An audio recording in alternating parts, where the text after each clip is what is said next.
Hi, I'm Tati, and the Hawthorne Legacy is officially out. And I loved the Inheritance game so much that I pre-ordered the Hawthorne Legacy, and it finally came in the mail yesterday. And so I'm gonna open it right now. I always don't know how to open things on camera.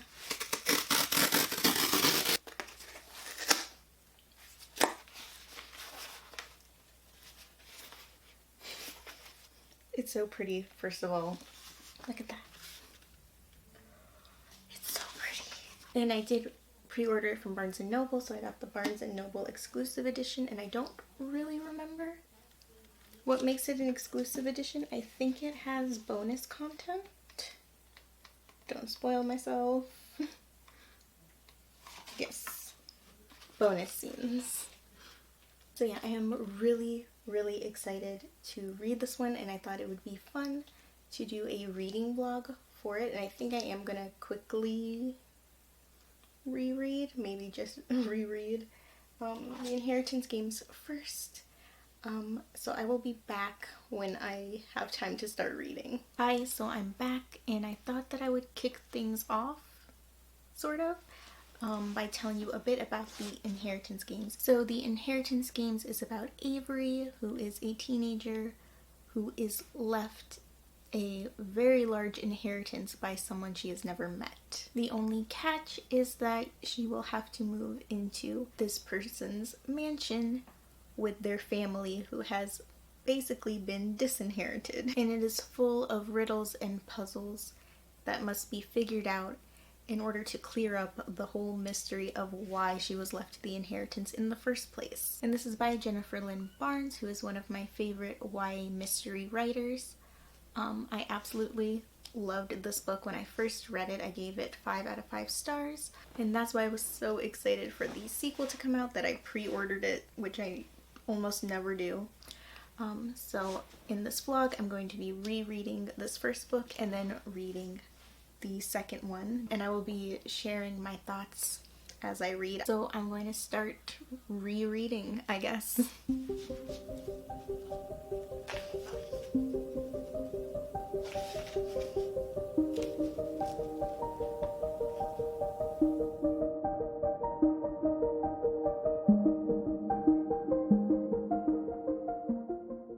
So, hi, I'm back, and I have just finished my reread of the Inheritance games. I loved it just as much as I did the first time I read it. I'm very excited to start the second one, and what I'm gonna say next might be a bit spoilery, or a lot spoilery for this book. I just wanted to quickly go over what I am most looking forward to hopefully figuring out in the next book. There are a few things that are like left on a cliffhanger here that are what I'm really looking forward to getting more into in the next book. So first and foremost is of course, the mystery of Toby / Harry, I guess. We know that he is Toby, pretty much. So, finding him, figuring out what his connection to Avery is. I have no idea what it's gonna be. It has to have something to do with Avery. Avery has to be connected to this somehow besides being randomly picked. So I'm guessing Toby is that connection. I don't know if he's her father. I don't know. It's gonna come back around to her mom's secret, whatever her mom's secret is, which is also ties into Xander's game, which we find out about like at the very end of this book. We find out that Xander has his own game to play now that they've figured out what they figured out throughout this book. And his game, his riddle, his mystery to solve is also to find Toby. So we're gonna have both sides searching for Toby. The one side being Avery and Grayson and Jameson, and the other side being Xander and Rebecca and Thea. I'm guessing. It seems to be how it's separated at the moment. Then again, the whole point of this, that their grandfather put this together, was for the four brothers to come together. So maybe they'll work together. I don't know. It does seem to me that Xander kind of wants to prove himself on his own, so I don't know if he'll join them. Something else I really want to know is what the other boys' letters said, because we didn't get to find that out. We don't know what Jameson's letter said, what Grayson's letter said, or what Nash's letter said, the ones they found at the very end of this book. And then of course we have the love triangle between Avery, Grayson, and Jameson. I personally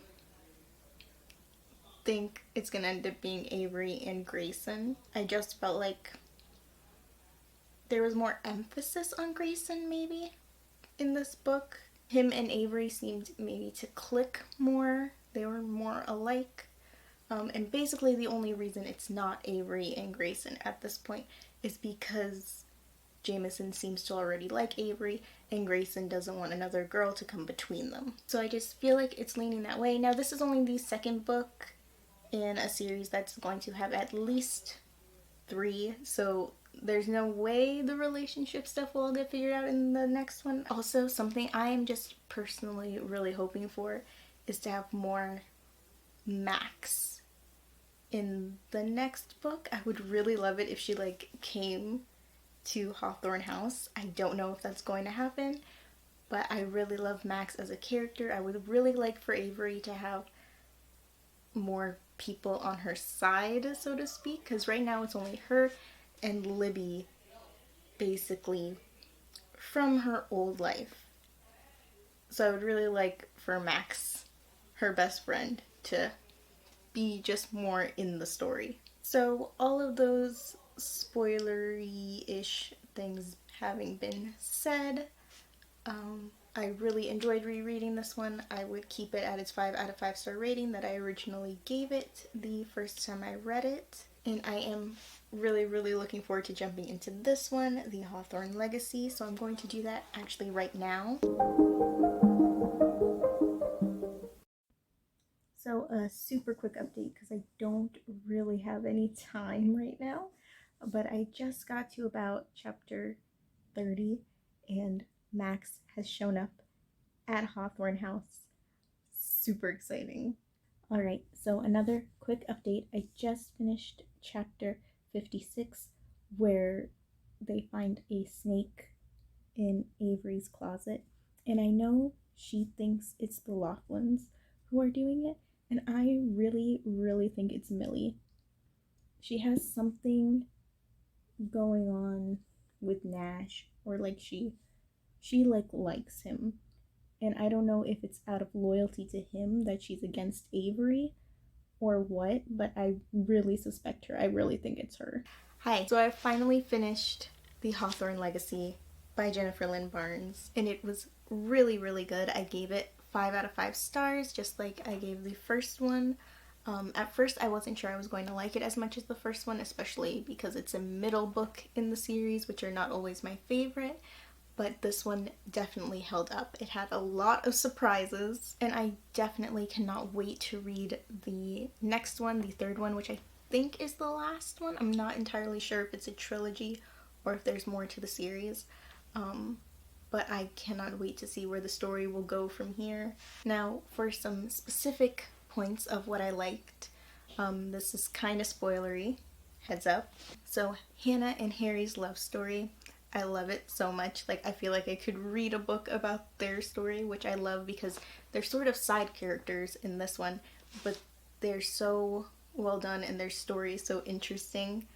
And I really loved how we focused a lot more on Avery's side of the mystery in this book, because in the first one it was really more about the Hawthorne boys, and this one definitely had its fair share of that, but it also had Avery's history coming into it. Also, the love triangle took a bit of an unexpected turn, for me at least. I really thought that in the first book Avery was leaning towards Grayson, and in this one it seems more like Jameson. I don't know how things are going to end up, honestly. Also, I was right about Millie. Not for the reasons that I thought, but I was still right. And Jennifer Lynn Barnes always delivers on the suspense and drama, because we have literally an explosion that ends up with Avery in a coma, and then as soon as she's recovered, she gets kidnapped. And I kind of felt like this book had a very solid ending, so I really am not sure where the next book is going to take us. I'm not sure what it's going to focus on, where it's going to go. I mean, there are still unanswered questions, but it kind of felt like the book could have ended, or the series could have ended at the end of this book. So I don't know what to expect from the third one, but I'm very excited for it. And so yeah, that was the Inheritance Games and the Hawthorne Legacy reading vlog and unboxing way at the beginning of this video. I had a blast reading this one, obviously, so much fun. Let me know in the comments what you thought of this one, how it was compared to the first one for you, and if you had any theories and if they panned out or not, and what your theories are for the third one. And I believe that the third book will not have any like advanced reader copies, so there's no possible way to spoil it. So go crazy. If you liked this video, please give it a like and subscribe if you'd like to see more. Thanks for watching. Bye. How much time do I have? Okay. 5 minutes. And I'm also... Can you read that? I've read every single one of these. Let's check for sound. Later.